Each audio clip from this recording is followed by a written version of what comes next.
Hello everyone, मेरा नाम है गोपाल सुमानी। आज के इस वीडियो के साथ मैं एक नई सीरीज स्टार्ट करने जा रहा हूं, जिसमें मैं वीकली एक वीडियो पोस्ट करूंगा जिसमें हम डिस्कस करेंगे एएस और एनडीएस का डिफरेंस। ठीक है, तो आज की इस वीडियो के साथ मैं वो सीरीज स्टार्ट करूंगा और हर वीकली मैं एक वीडियो इसका पोस्ट करूंगा जिसमें हम अलग अलग एएस लेंगे और उसका एएस और एनडीएस का डिफरेंस हम डिस्कस करेंगे। तो आज के इस वीडियो में हम ले रहे हैं AS2 और इसका हम डिस्कशन करेंगे कि AS2 और इंडेस में क्या क्या डिफरेंस है। तो यहाँ मैंने पॉइंट्स नोट कर रखे हैं, उसके बेसिस पे हम देखेंगे कि क्या डिफरेंस है। तो हम स्टार्ट करते हैं। तो सबसे पहले तो नाम, AS2 का नाम है वैल्यूएशन ऑफ इन्वेंट्रीज और इंडेस2 का नाम है इन्वेंट्रीज। ओके, तो अब हम देखते हैं इन पॉइंट्स के बेसिस पे क्या क्या डिफरेंसेस है। सबसे पहली बात है स्कोप। तो स्कोप में दो चीजें शामिल है, एक तो है एग्रीकल्चर और मिनरल एंड दूसरा है stock commodity, stock broker, commodity trader या ब्रोकर।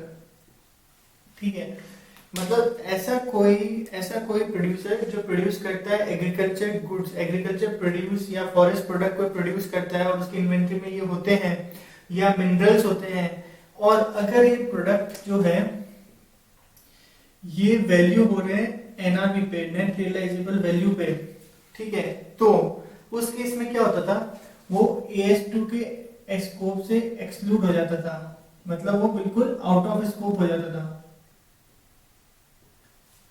अगर ऐसा कोई प्रोड्यूसर है जिसके जो एग्रीकल्चर प्रोड्यूसर जिसके पास एग्रीकल्चर प्रोडक्ट या फॉरेस्ट प्रोडक्ट है या कोई मिनरल प्रोडक्ट है, तो वो AS2 के स्कोप से बाहर था। ठीक है, इन AS2 में क्या है, वो आउट ऑफ स्कोप है, बट सिर्फ इन्वेंट्री मेजरमेंट के लिए।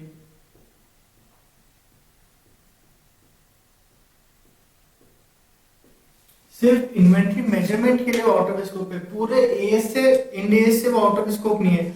इस वाले केस में वो पूरे एएस के स्कोप से आउट ऑफ स्कोप था, बट यहाँ पे सिर्फ इन्वेंट्री मेजरमेंट के पर्सपेक्टिव से वो आउट ऑफ स्कोप है, बाकी उस पर पूरा एएस अप्लाई होगा। ठीक है, दूसरा है कमोडिटी ट्रेडर या ब्रोकर। अगर इनकी कोई इन्वेंट्री होती है और अगर वो मेजर होती है फेयर वैल्यू पे, fair value minus cost of sale, इस पे अगर वो मेजर होती है तो सेम चीज इन डेज में वो आउट ऑफ स्कोप है इन्वेंट्री मेजरमेंट के पर्सपेक्टिव से। सिर्फ इन्वेंट्री मेजरमेंट वाले पार्ट में वो आउट ऑफ स्कोप है, बाकी सेम इन डेज उस पे अप्लाई होगा। और इनके बारे में कमोडिटी ट्रेडर ब्रोकर के बारे में AS2 में कोई भी एक्सप्लेनेशन नहीं है, कोई भी एक्सप्लेनेशन नहीं है, मतलब वो एक्सक्लूडेड नहीं है, मतलब जो नॉर्मल प्रोविजन है वैसे ही अप्लाई होगा। इसमें तो उन्होंने इस पार्ट से उनको वैसे ही एक्सक्लूड कर दिया है। ठीक है, इसमें ऐसा नहीं है। तो ये तो है उसके स्कोप में क्या डिफरेंस है। ठीक है, अब हम देखेंगे second point, inventories of service provider. मतलब सर्विस प्रोवाइडर की इन्वेंट्री का मेजरमेंट कैसे करना है, इसमें AS2 में कोई भी एक्सप्लेनेशन नहीं है, नो एक्सप्लेनेशन, कुछ भी नहीं बता रखा कि कैसे कुछ स्पेसिफिक ट्रीटमेंट है या क्या करना है, कोई एक्सप्लेनेशन नहीं है। बट इन AS2 में उन्होंने बता रखा है कि जो उसकी इन्वेंट्री का वैल्यूएशन है वो प्रोडक्शन कॉस्ट पे, प्रोडक्शन कॉस्ट या कॉस्ट ऑफ प्रोडक्शन पे होगा, प्रोडक्शन कॉस्ट ऑफ प्रोडक्शन। और वो कैसे कैलकुलेट करेंगे, मतलब जो भी सर्विस वो प्रोवाइड कर रहे हैं उस, मतलब जो भी सर्विस प्रोवाइडर की इन्वेंट्री है, तो उस सर्विस में जो भी डायरेक्टली इन्वॉल्व लोग हैं, directly involve in providing service,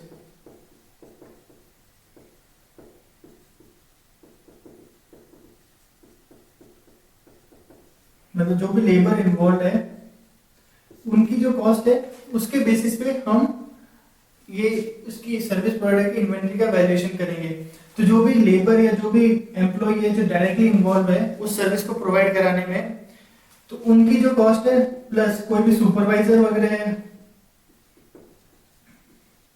उसकी लेबर कॉस्ट, वो इंक्लूड करके उसके बेसिस पे इसका वैल्यूएशन किया जाएगा। ठीक है, तो इसके वैल्यूएशन का हमें ध्यान रखना है कि कोई भी मतलब अगर एडमिनिस्ट्रेटिव या सेलिंग ऐसा कोई पर्सनल है, ऐसा कोई एम्प्लॉय जो एडमिनिस्ट्रेटिव या सेलिंग उससे कंसर्न लगता है तो उसकी कॉस्ट हमें इसमें इंक्लूड नहीं करनी है। जैसा नॉर्मल केस में होता है, जैसे नॉर्मल इन्वेंट्री का वैल्यूएशन करते हैं तो हम सेलिंग और एडमिनिस्ट्रेटिव ओवरहेड नहीं लेते, तो वैसे इसमें उनकी लेबर चार्ज या उनकी लेबर कॉस्ट भी इंक्लूड नहीं करनी है। जो भी डायरेक्टली इन्वॉल्व है उनका ही हमें इंक्लूड करना है उसकी इन्वेंट्री का वैल्यूएशन करते टाइम।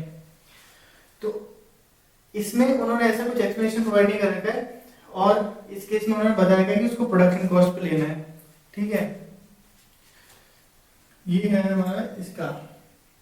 अब नेक्स्ट आता है inventory purchase on deferred basis. अब inventory purchase on deferred basis का मतलब क्या होता है कि इंडस्ट्री में एक तो नॉर्मल क्रेडिट पीरियड होता है, ठीक है, जिसमें गुड्स परचेज और सेल होते हैं। डेफर्ड बेसिस में क्या होता है, मतलब वो नॉर्मल क्रेडिट पीरियड नहीं, उससे कुछ ज्यादा का पीरियड होता है और जो पेमेंट होता है डेफर्ड बेसिस पे होता है। ठीक है, तो अगर ऐसी कोई इन्वेंट्री परचेज है डेफर्ड बेसिस पे, ठीक है, तो इन डेज क्या बोलता है डेफर्ड के केस में, इन डेज बोलता है कि जो भी नॉर्मल परचेज प्राइस है, ठीक है, तो एक तो हमारा ये एक्चुअल प्राइस डेफर्ड बेसिस पे, ठीक है, और जो नॉर्मल परचेज प्राइस है, नॉर्मल परचेज प्राइस मतलब जो भी नॉर्मल क्रेडिट पीरियड होता है उसके अकॉर्डिंग क्या नॉर्मल परचेज प्राइस था, दोनों का जो डिफरेंस होता है वो as a interest expense recognise किया जाएगा P&L में।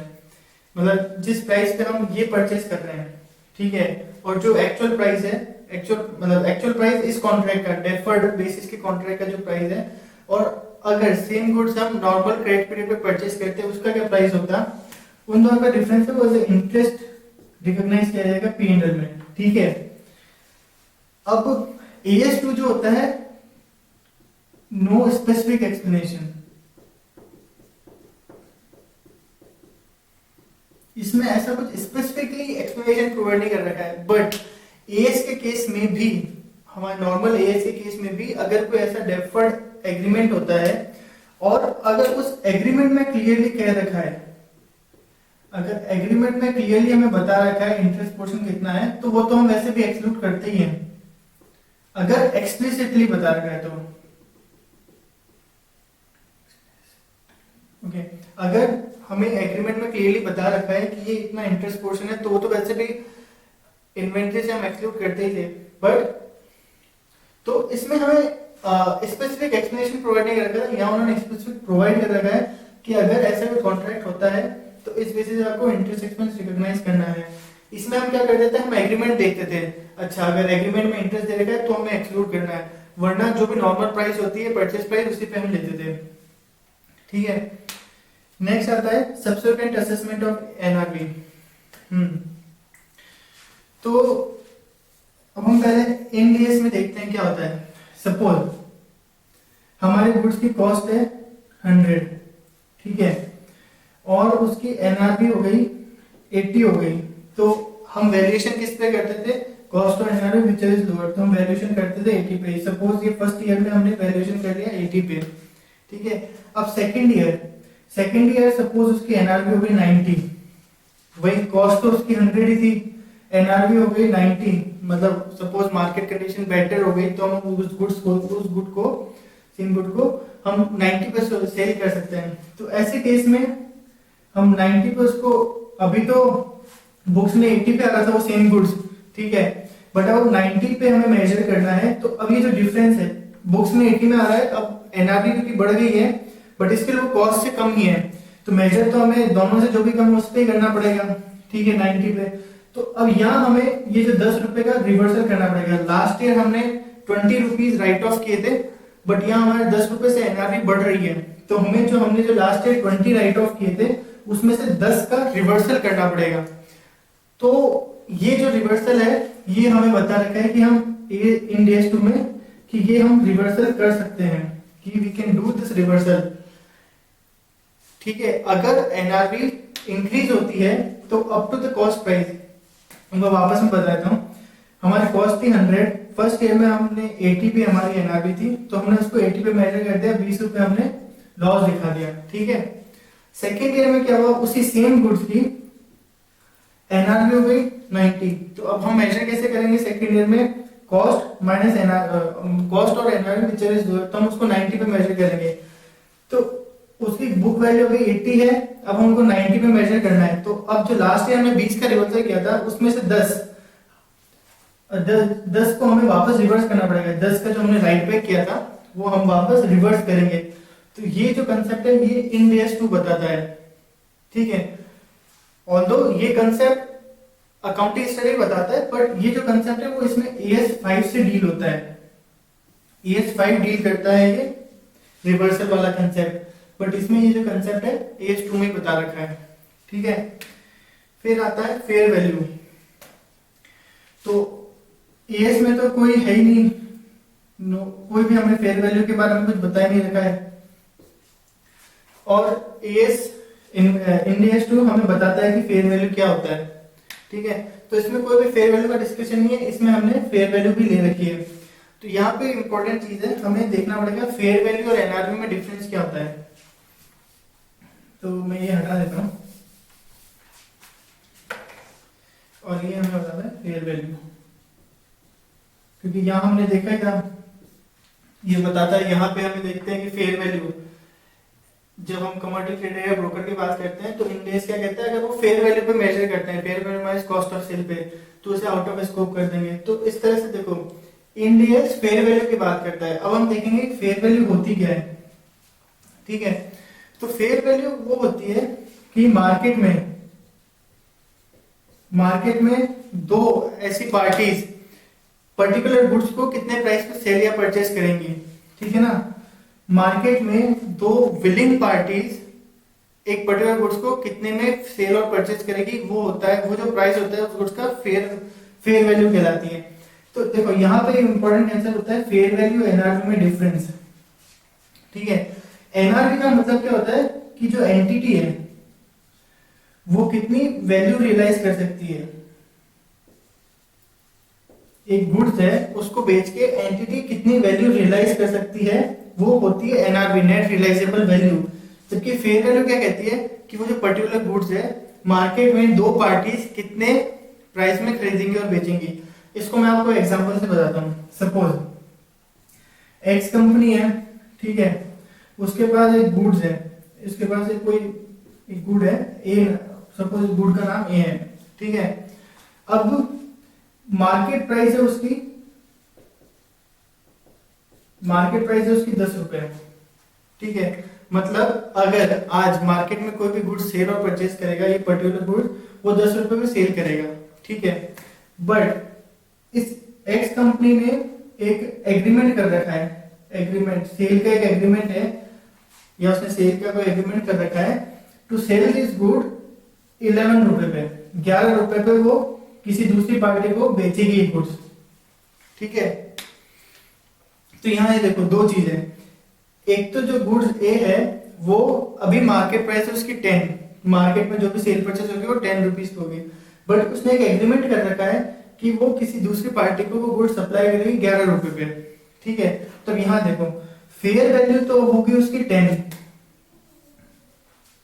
क्योंकि मार्केट में आज कोई भी टू विलिंग पार्टीज किस पे सेल और परचेज करेगी 10 रुपए पे, तो ये हुई उसकी फेयर वैल्यू।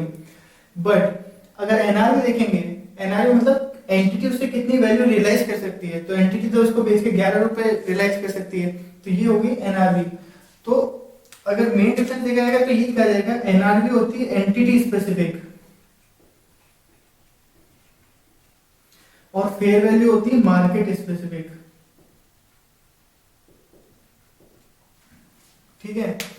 तो फेयर वैल्यू का कंसेप्ट हमें एएस में प्रोवाइड नहीं करा गया है, बट इन एएस में उसकी डिस्कशन किया गया है कि क्या होती है फेयर वैल्यू और उसमें एनआरवी और फेयर वैल्यू में क्या डिफरेंस है, ठीक है। आई होप ये आपको क्लियर हो गया होगा, ठीक है। अब लास्ट बात आती है कॉस्ट फॉर्मूला, तो ये मैं एक बार हटा देता हूँ, ठीक है। कॉस्ट फॉर्मूला में हमें क्या दे रखा है, एएस में हमें दे रखा है कि कोई भी इन्वेंट्री आइटम है, ठीक है, तो उस इन्वेंट्री आइटम के लिए हमें जो कॉस्ट देखनी होती है to bring into present condition, cost to bring the good at present condition. हम जनरली ये देखते हैं कि प्रेजेंट कंडीशन में लाने तक के जो भी खर्चे होते हैं वो हम इंक्लूड करते हैं। तो यहाँ पे जो कॉस्ट फॉर्मूला जो हमें डिफरेंट कॉस्ट फॉर्मूला देखे हैं कि चाहे वो फीफो हो, वेटेड एवरेज हो, ठीक है, जो भी फॉर्मूला है वो हम इन्वेंट्री आइटम पे अप्लाई करते हैं, ठीक है ना।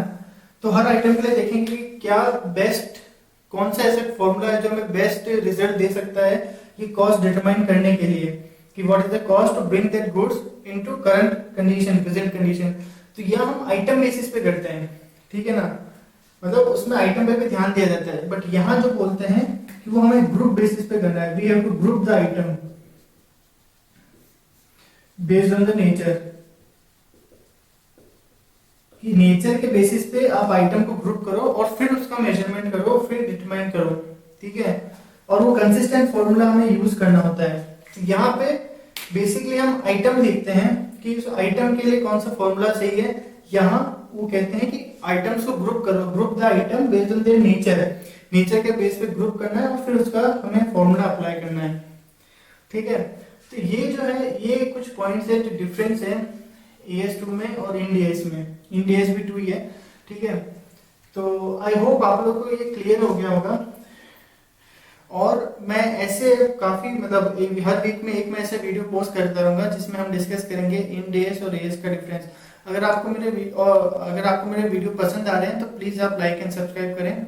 और मैं थोड़े दिनों में SFM के टॉपिक्स भी धीरे धीरे मैं अपलोड करना स्टार्ट करूंगा। और अगर आपको अकाउंट्स में कोई ऐसा टॉपिक लगता है जो इम्पोर्टेंट है और आप चाहते हैं कि मैं समझाऊं तो प्लीज आप कमेंट में बता सकते हैं। मैं उस वीडियो उन टॉपिक्स का वीडियो बना के प्रेजेंट करूंगा और अपलोड कर दूंगा, ठीक है। और आपको मेरे वीडियो पसंद आ रहे हैं तो प्लीज लाइक एंड सब्सक्राइब करें। Thank you.